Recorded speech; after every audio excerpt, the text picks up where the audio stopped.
Hello. I picked this up secondhand for $2 at a morning market about a month ago now, in mid March.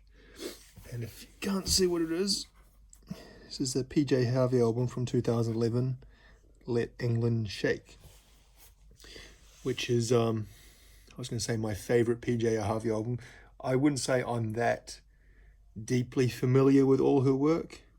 She has 10 studio albums, apparently. I own. What other two do I've got? I've got two of them. I've got White Chalk and To Bring You My Love. Her two most famous ones were Dry and, was it Rid of Me? The ones from the early mid 90s. Tales from the City. That's probably the other big one as well. I'm a little bit more familiar from that, from 2001. So I've kind of heard a lot of, not a lot, I've heard her stuff over the last kind of 30 years since I was a teenager, here and there, but never really listened concertedly. But then in 2011, it was actually an ex-girlfriend of mine. She suggested or recommended this album to me. And the first song she played off it was Battleship Hill, on Battleship Hill, which is track 6. And when I first heard that, I wasn't overly enamored or anything, but I thought it was okay. But for whatever reason, I listened more to the album, and the more I listened to the album as a whole, the more I grew to love it. And there was a period there in 2011, 2012 where I really listened to this a lot. And then ever since, it's kind of been one of those albums I return to pretty regularly. But it's not something you see around a lot for sale, whether that be new or used. So I found it, like I said, at a market, a Sunday morning market, where a guy was selling some CDs for $2 each. I think I showed it. Did I show it? I can't remember if I posted. I recorded a video about the things I found, but I don't think I ever posted that video. I don't know. I'm a bit discombobulated with time at the moment because over the last month I've been so busy, and then I went on holiday, and then anyway. So what's about the album? Well, the CD itself, it's in very good condition. You see the smudge there over on this side, but no real visible scratches, and I've played through a few times now, and it doesn't skip and has no problems.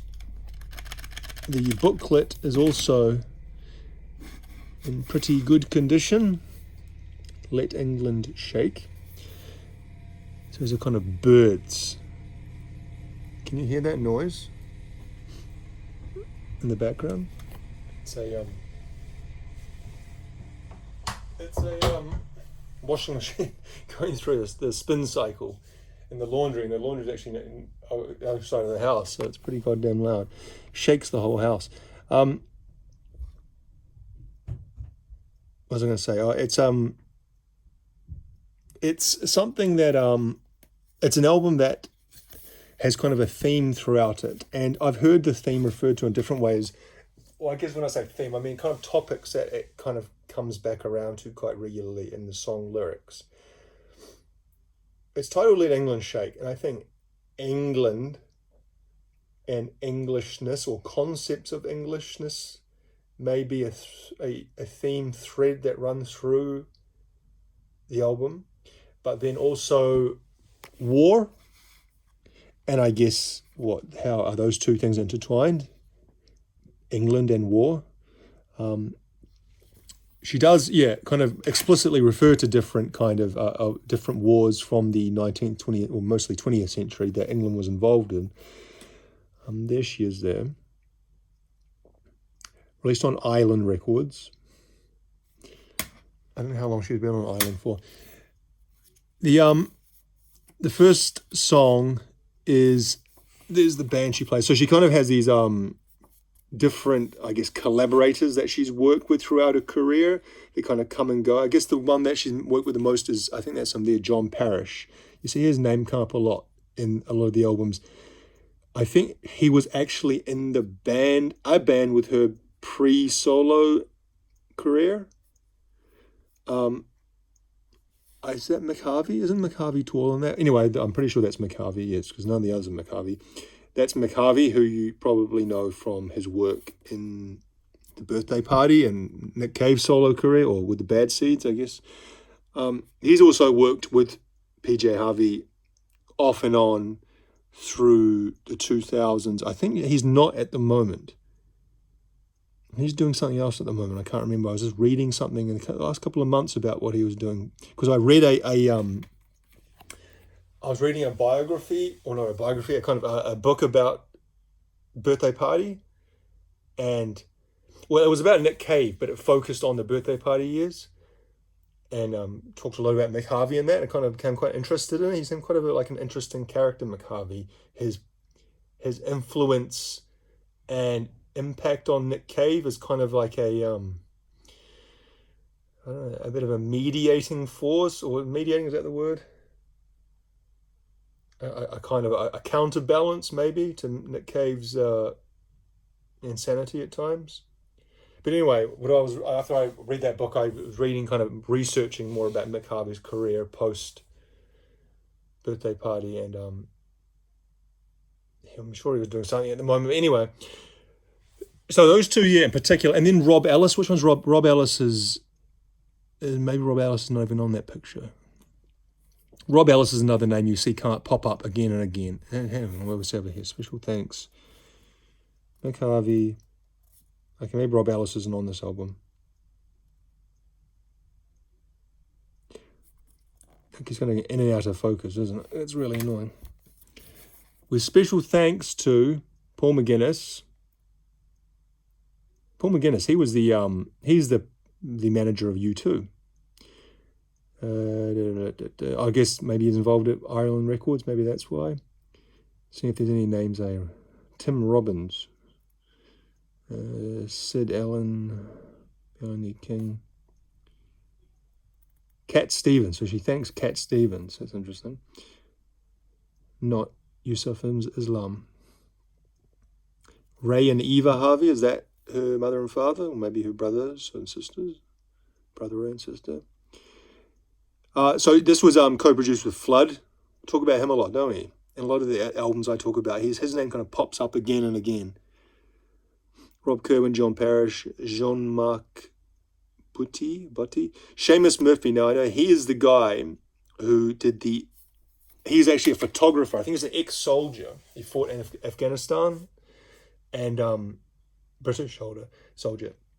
And he came back and he did some photography, and then he also did whatever he got in she got in contact with him, because like I said, there's a kind of a theme of warfare in this album, and he was a famous ex-soldier photographer, and PJ Harvey got in contact with him, and then he ended up doing all the videos for the songs, and actually made it kind of like a mini movie, like for each of the 12 songs from the album he made a video. And they really kind of reinforce, maybe that's where I get the idea of that kind of Englishness, is the videos kind of really reinforce that conceptual base of Englishness behind the album. I can't really explain why. Kind of like I don't know. I always feel a bit like I'm not English, and I don't know that much about Englishness or anything like. New Zealand is a former British colony, and most of the people, or at least when I grew up, a lot of the people who New Zealanders, non-Maori New Zealanders, had British English heritage. Most of our families came from England at some time, so I have a connection to it in that way. And I have been to England when I was younger, and but I'm not English, and I have kind of an outsider's view of what Englishness is, and maybe that's kind of a cliched type view of certain things. But regardless, I would recommend watching those videos because they're good companion pieces for the songs. They're all on YouTube. And Seamus Murphy is the guy's name. He's the guy who produced and filmed and made the videos, however you want to call the creative process of making a video. Um, and they kind of they have bits and some of it's just live footage of the band playing or of Polly herself playing, like in rehearsing, or then it has like just kind of slices of life in England, or kind of village life in England, and then it also intersperses some footage of, it's starting to rain outside, some footage of war, not of like battle, but kind of just some kind of like there's the odd shot here of here and there of different things that you would imagine would be like the aftermath of war, maybe. Anyway, so I've actually talked about the actual music itself, have I?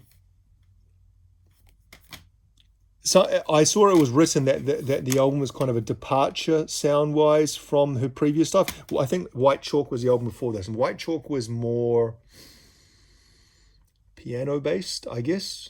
Whereas this album, she uses something called an auto harp. If you watch the video for The Words That Maketh Murder, which is track 5, you'll see at the very start of that she's sitting, the camera's in front of her, and she's got this holding this instrument, and it's called an auto harp. You might know what an auto harp is, but imagine a harp, a huge big harp, well, this is a much more compact size that you can kind of hold upon your chest between your arms, like you're holding a baby almost, and it has strings across it which you can tune, and then you kind of strum it, and it produces this kind of harpy noise. Kind of sounds a bit like a harpsichord, guitar mixed together, but apparently you can kind of get quite a variety and broad spectrum of sounds from it. And so she uses that a lot in the album, but also guitar, not so much piano though. And then her vocals also. Now, I didn't really notice this because, I was familiar with some of her earlier stuff, but apparently vocally from the album is quite a departure from the sound of her vocals in other albums. I'm not sure exactly how, because it just sounds like PJ Harvey singing to me, but kind of maybe singing in slightly different moods. So the songs I really like The Last Living Rose. That's a beautiful song. Starts off with a great line, "God damn Europeans, take me back to beautiful England. And the grey, damp filthiness of ages, fog rolling down behind the mountains and the graveyards and Dead Sea captains." So doesn't that evoke a kind of old-timey Englishness, early 20th century, late 19th century type feel? But I really love that. That's got a bit of saxophone or something on that song. Yes, it says saxophone and trombone. And if you don't know, PJ Harvey actually plays the saxophone. I think that was the first instrument she ever played. I read about that once. Words That Maketh Murder is probably my favourite song on the album. Very almost kind of catchy song. And that one's much more explicitly about war. It sounds like it's written from the point of view of a soldier. "I've seen and done things I want to forget. Soldiers fell like lumps of meat, blown and shot out beyond belief. Arms and legs were in the trees." That's pretty black and white about, fighting and dying.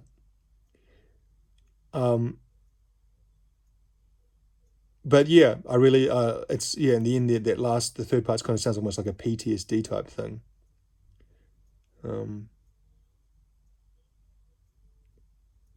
A fear it cannot be explained. What else we got? I said on Battleship Hill, probably the first song I heard. Oh, definitely the first song I heard from this album.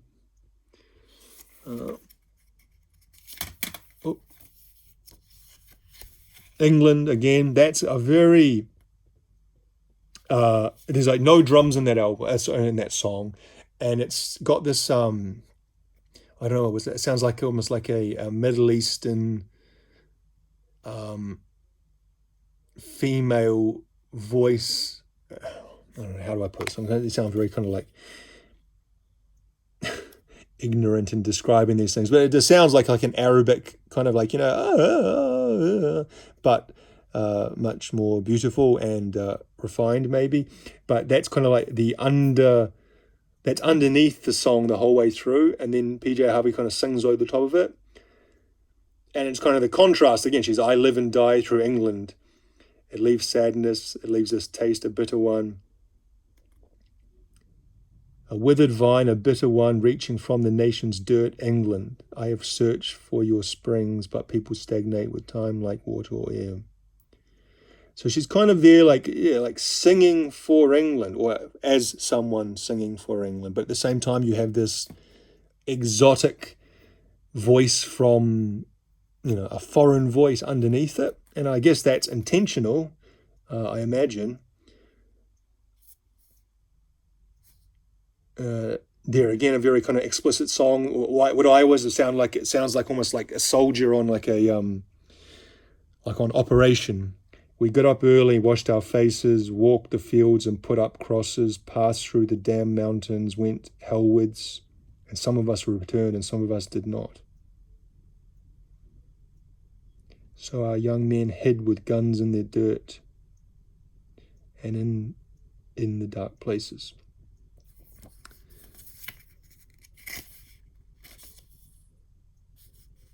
The Colour of the Earth, the last song. Again, very explicitly about the kind of historical war experience. And this one kind of references something that I do know a bit more about, because they reference there, second line, fighting in the Anzac Trench. And if you don't know, Anzac is Australian New Zealand Army Corps, which is actually there's a holiday we celebrate, Anzac Day, which is coming up on the 25th of April, which is this Thursday. We have a public holiday, a national holiday for that. And it's to remember all the soldiers who have fought and died in wars involving New Zealand over the last, however many, 150, 200, or 150 years, 100 years. And when, in the very early part of our history, Australia and New Zealand had a combined army corps, as what Anzac means, and they would fight together, and they'd be, how, for whatever reason, and how that happened, I can't remember exactly, but the big Anzac battles that were kind of formed almost like the national myth, or the national founding stories happened in Gallipoli in 1915, the First World War, where Anzac forces landed on the Turkish coast around Gallipoli, as I think they were trying to capture the Dardanelles so as to allow safe passage for Russian vessels to pass through the Black Sea and into the Mediterranean, because the Turkish, or I think the Ottoman, the Turkish was the Ottoman at the time. I can't remember if they changed to the Turkish or if it was still the Ottoman Empire, but they were on the side of the Germans in the First World War, and the Austria-Hungary, and those guys. Anyway, the Anzac forces that landed and fought in Gallipoli sustained pretty intense losses, as happened in many places and many battles during that war. The Somme and places like that, Passchendaele, and but for a New Zealander and Australian as well, Gallipoli has a pretty strong emotional connection to our history, I guess. There's not many families. Again, New Zealand and Australia have changed a lot in the last 25, 30 years, as in with immigration and stuff like that. So I can't say all families, but I'd say when I was growing up, most families had someone in their family tree who had died or fought, maybe not necessarily Gallipoli, but during the First World War. And if you go around most small town New Zealanders, they have like cenotaphs in the middle of the town listing all the young guys who went off to war and died. This First World War in particular we only had a small population at that time, and the war really decimated a generation of New Zealand men. And so, yeah, that song there is quite a beautiful song. It's about a guy, Louis was my dearest friend, fighting in the Anzac Trench. Louis ran forward from the line and I never saw him again. Later in the dark, I thought I heard Louis's voice, calling for his mother than me, but I couldn't get to him. He's still up on that hill, 20 years on that hill, nothing more than a pile of bones, but I think of him still. Which is interesting. He talked about his mother, calling for his mother. I remember when I was at university, I studied history at university, and I did a paper on it was like the part of Japanese history, I guess, kind of leading up to the Second World War, and then their experience in the Second World War, and then kind of post-war life in Japan, and how they rebuilt. And there was a American, I don't know what is it was, like he was a soldier or he was some sort of researcher, but they did this study about what dying. I know that this sounds grim, but what dying soldiers, Japanese soldiers, called when they were dying. So say, they did those like banzai charges, and like those when they were the end, nearing the end of the war, and the Americans were kind of island hopping towards Okinawa, and then Okinawa before they dropped the two bombs. There were pretty fucking intense battles. And the Japanese were kind of known for fighting to the last man and not surrendering. And so there would be, cases where they would charge machine gun lines and just get mown down. And obviously not all of them died immediately. And some of them kind of were lying, slowly dying. And they would call things out. As someone's dying, they might just scream in pain, or they might scream for their friend to come and help them. Apparently the most common thing that Japanese soldiers screamed as they were dying was for their mother, which always kind of, even when an adult, when you're facing death, you still have a kind of, I don't know, like what's that, like a primal connection to your mother or something, that she's the thing that you reach for in your most darkest moment before death, or of absolute terror or fear or something like that. And these are all adult men. But she says that in that song as well. Louis, the friend, was dying up on the between no man's land between the trenches, and he called out for his mother and then me.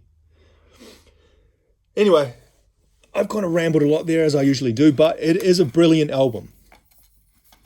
Like I said, my favorite PJ Harvey album, not that I can really compare it against all of her albums, because I haven't listened to all of her albums, but I have listened to a few of them. And it is a brilliant album. It won a lot of awards. It won like the Mercury Prize the year it was released, I think 2011, and various other prizes. It kind of got 5 out of 5 5-star reviews across the board. And I can absolutely see why. It's kind of like a perfect combination of great music, quite not innovative, but it has a lot of variety of sound. It's not just her with a guitar or her with a piano. It's kind of, it uses a range of instruments, the full band, sometimes more kind of sparse, just her and her voice. And it kind of explores themes that are interesting, not as kind of introspective as or personal as they might be. They're more kind of universal, I guess. Even though you say, well, Englishness is not universal, but I guess I don't know. I always kind of sound like a faux academic when I'm trying to explain these kind of like social or cultural things. But I think she's trying to get at the death of that kind of Englishness, and that England nowadays is a completely different, as all countries are. You can't stay static, can you? And maybe that aspect is universal. Like I've just referred to in this video, sometimes saying New Zealand nowadays is not the same as it was when I was a kid. And so maybe there's a kind of a longing for that, but also a clear acceptance that reality is reality and things change as they probably have to change. Yeah, anyway, highly recommended. $2. But I would have paid probably more. Well, no, certainly more if I'd never seen it before, to be honest, new or secondhand. But anyway, PJ Harvey, Let England Shake. Thank you for watching.